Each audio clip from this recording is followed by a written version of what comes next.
Well, good morning. I mean, I think all the candidates last night were trying to take advantage of the fact that Trump was not there to establish their own substance, their style, and to distinguish themselves somewhat. And we did see that. Ramaswamy came out very fiery and energetic. DeSantis went for a much more kind of calm, collected approach. And we saw some differences on some key issues, including Ukraine, foreign policy, even abortion.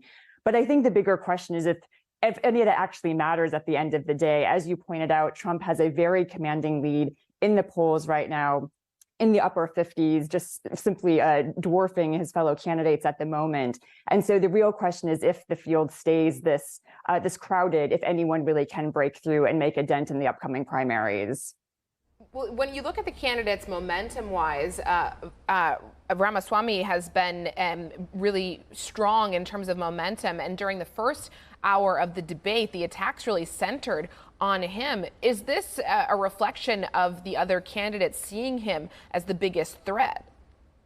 Well, I think it partly is. Going into this debate, the person who's been polling highest outside of Trump is DeSantis and kind of the double digits. Ramaswamy is in more of the upper single digits. But Ramaswamy, as you noted, has been the one with traction, has been the one with momentum, and the one who's been, I think, impressing many crowds, impressing many, media talk shows and whatnot. And so many saw him as the one to go after in this debate, and you saw that.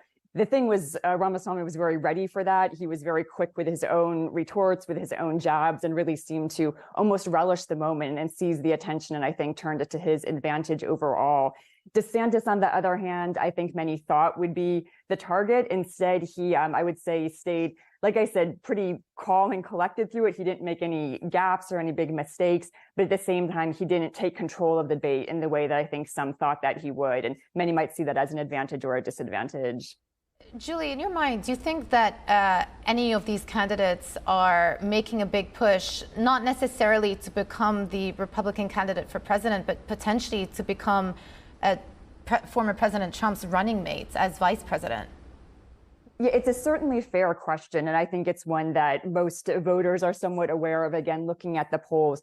Obviously, if you ask any of these candidates, they're in it to win it. They see themselves as having the credentials for the presidency, and many, really seeing this as a presidency that should not go to Trump this time around. But in reality, again, if the polls stay the way that they're looking, it's more likely that you would be looking for vice presidential candidacy or another higher level in the administration.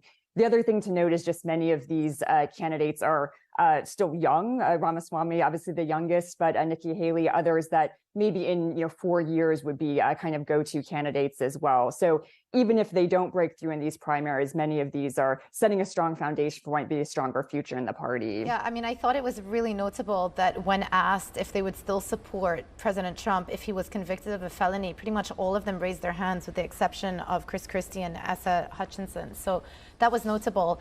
One other thing that stood out to me was there actually was, for a change, a lot of discussion about foreign policy. China comes up a lot. Obviously, many of them agree on the need for being more hawkish on China.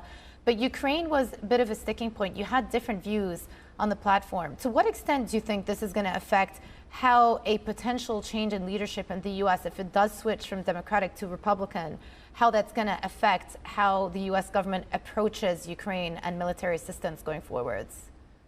Yeah, it's really an important area to focus on. We often don't speak about foreign policy as much in the primaries, but it's one area where we really do see a range of opinions within the GOP. That ranges from candidates like Mike Pence, like Nikki Haley, who are really pushing for a strong commitment to Ukraine, perhaps even stronger than we've seen so far, ranging over to a more isolationist view from Ramaswamy, from Trump himself, and to some degree from DeSantis, who would see more restraint, and Ramaswamy even calling for certain kinds of conciliation negotiation. So a real range of approaches there, again, reflects what I think is a real split in the electorate among Republicans as well on this issue. And I do think we should expect whoever the nominee is for Republicans, if the Republicans do take back the presidency, we should expect a shift on foreign policy in Ukraine in particular.